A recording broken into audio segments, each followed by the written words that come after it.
Hello दोस्तों, स्वागत है आपका आपके अपने YouTube चैनल ग्रोइंग माइंड्स पर। आशा करते हैं आप सभी अच्छे होंगे और आपकी तैयारी बहुत अच्छी चल रही होगी।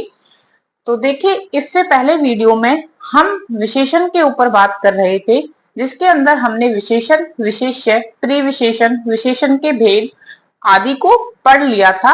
अब उसके कुछ इंपॉर्टेंट टॉपिक्स रहते हैं जिन्हें हम इस वीडियो में कवर करेंगे।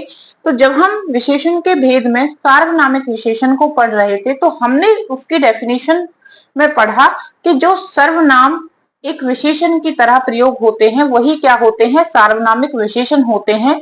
तो वहीं से एक बड़ा क्वेश्चन खड़ा होता है कि सार्वनामिक विशेषण और सर्वनाम में फिर हम अंतर कैसे करेंगे। तो देखिए किस तरह आपको सर्वनाम और सार्वनामिक विशेषण में अंतर समझ आएगा।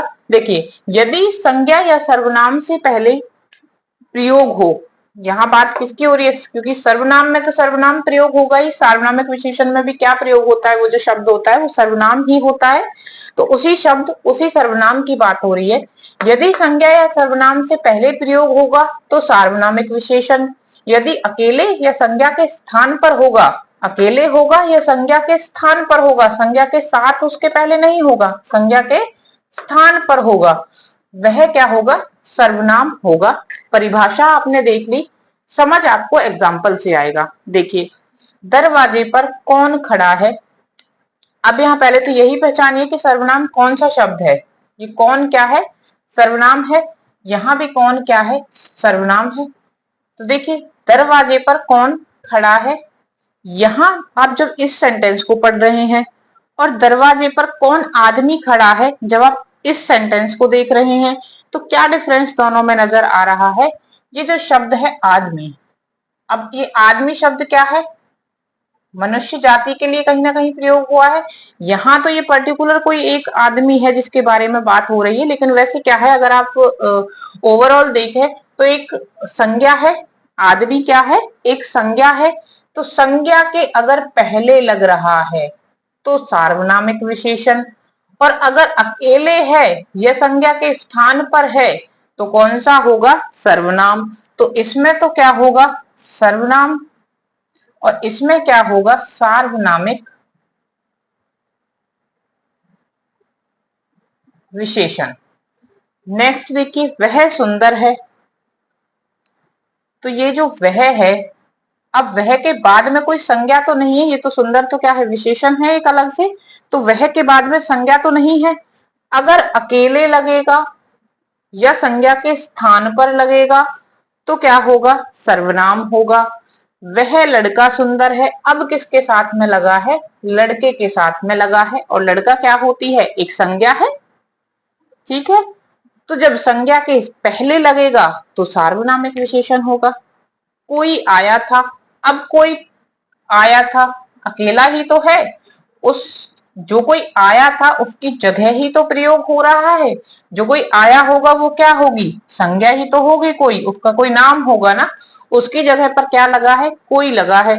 तो अब ये कोई जो है ये सर्वनाम है, क्योंकि देखिए संज्ञा नहीं है ये, वैसे कि कोई जो शब्द है वो किसका है, सर्वनाम का है, जो कि संज्ञा के स्थान पर लगता है। अब उसके ये क्या हुआ, फिर सर्वनाम हुआ। कोई लड़का, अब ये किसके साथ लग रहा है, एक संज्ञा शब्द के साथ में लग रहा है, तो ये क्या होगा, सार्वनामिक विशेषण होगा। यही इसकी पहचान होती है, आप आसानी से पहचान सकते हैं। अगर अकेले होगा तो सर्वनाम होगा, और जब उस शब्द के साथ में कोई संज्ञा लगी होगी, जैसे यहाँ आदमी, लड़का और लड़का लगी हुई है संज्ञाएं सर्वनाम के बाद में, तो क्या होगा, सार्वनामिक विशेषण होगा। सर्वनाम में अकेले होगा, और अगर उसके साथ में संज्ञाएं लगी हैं, उनसे पहले वो आ रहा है, तो वो क्या होगा, हमारा सर्वनाम होगा। तो आई होप ये आपको बिल्कुल क्लियर हो गया होगा। और यहाँ से भी क्वेश्चन पूछे जाते हैं, प्रीवियस ईयर में यहाँ से भी क्वेश्चन आए हैं, और काफी आसान होता है अगर आपने एक बार ध्यान से पढ़ लिया है। तो चलिए अब बात करते हैं विशेषणों की तुलना की। देखिए, विशेषणों की तुलना, अब विशेषणों की तुलना क्या होती है। देखिए, विशेषण की एक मूल अवस्था होती है जहां किसी की किसी से कोई कंपैरिजन, कोई तुलना नहीं होती है। एक विशेषणों की उत्तमावस्था होती है जहां पे दो व्यक्ति या पदार्थों या वस्तुओं के बीच में क्या होता है, कंपैरिजन होता है। एक उत्तमा अवस्था होती है, इसके अंदर दो से ज्यादा व्यक्ति, पदार्थों या वस्तुओं के बीच में क्या होता है, तुलना होती है। देखिए इसमें तीन हो गई इसकी अवस्थाएं। पहली मूल अवस्था जिसमें कोई कंपैरिजन नहीं होगा, उसके बाद उत्तमा अवस्था आएगी जिसके अंदर दो के बीच में कंपैरिजन होगा, सॉरी उत्तरा अवस्था आएगी जिसके बीच दो में कंपैरिजन होगा, दो में तुलना होगी। फिर उत्तमा आएगी जिसमें कि दो से ज्यादा के बीच में क्या होगी, तुलना होगी। अब किसी चीज को सबसे अच्छा भी दिखाया जा सकता है और सबसे बुरा भी दिखाया जा सकता है, इसमें दो के बीच में अच्छा या बुरा दिखाया जाएगा, कम या ज्यादा दिखाया जाएगा। इसके अंदर कोई तुलना नहीं होगी, ये एक नॉर्मल सेंटेंस होगा। अगर आप इनका इंग्लिश देखें, इंग्लिश इसलिए लिख दिया गया है क्योंकि कहीं ना कहीं ये डिग्रियां आपने डिग्री जो होती हैं ये आपने पढ़ी हुई होती हैं, तो कई बार अगर आपको इन शब्दों से ना समझ में आए तो आप इन शब्दों से समझ सकते हैं। पॉजिटिव डिग्री होती है कोई कंपैरिजन नहीं, कंपैरेटिव डिग्री दो के बीच में कंपैरिजन, सुपरलेटिव सभी के बीच में कंपैरिजन, और एक को क्या दिखाया जाएगा, अच्छा या सबसे बुरा दिखाया जाएगा। एग्जाम्पल से समझ सकते हैं, राजीव अच्छा लड़का है। अब राजीव के बारे में बताया जा रहा है, लेकिन क्या उसकी किसी से कोई तुलना हो रही है, नहीं। राजीव दिनेश से अच्छा लड़का है। अब यहाँ राजीव और दिनेश दो लोगों के बीच में क्या हो रही है, तुलना हो रही है, और राजीव को दिनेश से क्या दिखाया जा रहा है, अच्छा। तो ये कौन सी अवस्था हुई, उत्तरावस्था। राजीव सभी में अच्छा है या सभी से अच्छा है, राजीव सभी विद्यार्थियों में अच्छा है, राजीव सभी एम्प्लॉइज में अच्छा है, राजीव सभी कारीगरों में अच्छा है। तो यहाँ राजीव की तुलना किससे की गई है, सभी एक कैटेगरी के लोगों से, या तो वो छात्र हैं, स्टूडेंट हैं, या फिर सभी से अच्छा भी जिन्हें हम जानते हैं उनमें सभी से अच्छा है। तो जब दो से ज्यादा के बीच में तुलना होगी तो वो कौन सी होगी, उत्तमावस्था या फिर सुपरलेटिव, इंग्लिश में हम इसे बोलते हैं। अब देखिए जो शब्द होंगे, विशेषण होंगे, उनमें किस तरह से हम भेद करेंगे कि ये यहाँ तो हमें डायरेक्ट दे रखा है, तो हमने यहाँ देख लिया एक ही है, किसी की किसी से कोई तुलना नहीं है, मूल अवस्था हो गई। राजीव और दिनेश दो दे रखे हैं तो उत्तरा हो गई, सभी में दे रखा है तो क्या हो गया, उत्तमा अवस्था हो गई। जब आपको विशेषण दिया होगा तो देखिए, अगर आपको ये कुछ एग्जाम्पल मैंने लिखे हैं जिनके जरिए आप समझ सकते हैं। उत्तरावस्था में तर लगा दिया जाता है उस विशेषण के पीछे, और उत्तमा में तम लगता है। उच्च मूल अवस्था का शब्द हो गया विशेषण। उच्चतर जब हमने इसे बना दिया, अगर किसी सेंटेंस में उच्चतर लिखा आता है तो वो किसका होगा, उत्तरावस्था का होगा। उच्चतम होगा तो उत्तमा का होगा। दीर्घ, दीर्घतर जब दो के बीच में कंपैरिजन होगा, और दीर्घतम जब दो से ज्यादा में होगा, उत्तमावस्था। उसी तरह निकट, निकटतर, निकटतम। इसी तरह से और भी शब्द हो सकते हैं इसके, दृढ़, दृढ़तर, दृढ़तम हो सकता है, उत्कृष्ट, उत्कृष्टतर, उत्कृष्टतम, अधिक, अधिकतर, अधिकतम। इस तरह से ये शब्द आपको मिल सकते हैं। तो आई होप आपको समझ आया होगा और इसमें कोई प्रॉब्लम नहीं होगी।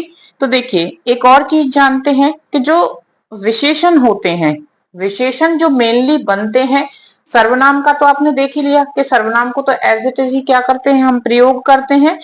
विशेषण सर्वनामों से बनते हैं, क्रिया से बनते हैं, और संज्ञा से बनते हैं, या फिर अव्यय से बनते हैं। तो ये लाइन भी आपने याद रखनी है। आप अगर नोट्स बना रहे हैं तो नोट्स कर लीजिएगा कि विशेषणों का निर्माण संज्ञा, सर्वनाम, क्रिया या फिर अव्यय से होता है। किससे होता है, संज्ञा, सर्वनाम, क्रिया या अव्यय से होता है। अब देखिए मैंने आपको लास्ट वीडियो में भी बोला था कि कुछ ऐसे शब्द होते हैं जिन्हें विशेषणों से पूछ लिया जाता है। ये मेनली पूछे जाते हैं इनके ये ठीक लिखे हुए हैं या नहीं लिखे हुए, इस बेसिस पे। तो देखिए ये कुछ शब्द आपके सामने हैं जहां से एग्जाम में कई बार क्वेश्चंस आए हैं, क्योंकि इनका जो शब्द होता है और शब्द से जो विशेषण बना होता है उसमें एक बेसिक सा चेंज होता है। देखिए किस तरह, अध्यात्म, आध्यात्मिक। देखिए चेंज वैसे तो पीछे हो रहा है, त्मिक बन रहा है, लेकिन यहाँ इस शब्द के विशेषण बनाने में ही आ का भी क्या हो गया, आ हो गया। तो ये इसी वजह से ये क्या हो जाता है, इम्पोर्टेंट हो जाता है, क्योंकि हम क्या करके आएंगे, अध्यात्म आध्यात्मिक, क्योंकि अगर ये अध्यात्म है तो ये आध्यात्मिक ही होगा, आध्यात्मिक होगा ऐसा हम कम सोचेंगे। अतिथि, अतिथे बनेगा। आदि का आदिम देखिए सोच भी नहीं सकते। इतिहास में ई ही चेंज हो जाता है, किसमें, ए में, ऐतिहासिक हो जाता है। करुणा में क के बाद में कोई आ की मात्रा नहीं है, लेकिन यहाँ कारुणिक बनाते हैं तो आ की मात्रा आ जाती है। भूगोल, भौगोलिक, परलोक, पारलौकिक, परितोष, पारितोषिक, प्रमाण, प्रामाणिक, संकेत, सांकेतिक, संप्रदाय, सांप्रदायिक, सत्व, सात्विक, स्त्री का स्त्रीन विशेषण बनता है। स्वास्थ्य का स्वस्थ विशेषण बनता है। सप्ताह, साप्ताहिक, समाज, सामाजिक, समुदाय, सामुदायिक। तो ये कुछ ऐसे शब्द थे जो कि थोड़े से क्या होते हैं, कहीं ना कहीं कंफ्यूज करते हैं हमें कि इसमें ये आ की मात्रा आएगी नहीं आएगी। वहां जब आपको ऑप्शन में दिए होंगे तो इसी तरह दिए होंगे, पूछा होगा कि वर्तनी की दृष्टि से कौन सा गलत है। सामाजिक लिखा होगा, एक सामने से सिर्फ आ का डंडा हटा दे रखा होगा, एक समाज लिखा हो रहा होगा, एक सामाजिक लिखा होगा, तो उसमें से आपको फाइंड आउट करना होगा सही शब्द। तो इनको 2-3 बार आप अच्छे से नोट्स बना लीजिएगा और 1-2 बार बस अच्छे से रिवाइज कर लेना, फिर आपको याद रह जाएंगे। और ज्यादातर तो यही होता है कि यहाँ पे आपकी आ की मात्रा नहीं होती है, लेकिन जब विशेषण बनाते हैं तो उसके साथ क्या लग जाती है, आ की मात्रा लग जाती है। कुछ और इसी तरह के शब्द भी हो सकते हैं, तो यहाँ से आपको आइडिया आएगा। और ये कुछ इंपोर्टेंट शब्द थे। तो आपका विशेषण का टॉपिक यहीं पे खत्म होता है। अगर आपको कंटेंट अच्छा लगा हो, समझ आया हो, तो प्लीज चैनल को शेयर, लाइक एंड सब्सक्राइब कर दीजिएगा। मिलते हैं नेक्स्ट वीडियो में नेक्स्ट टॉपिक के साथ। तब तक के लिए अपना ध्यान रखिए। Thank you and keep watching.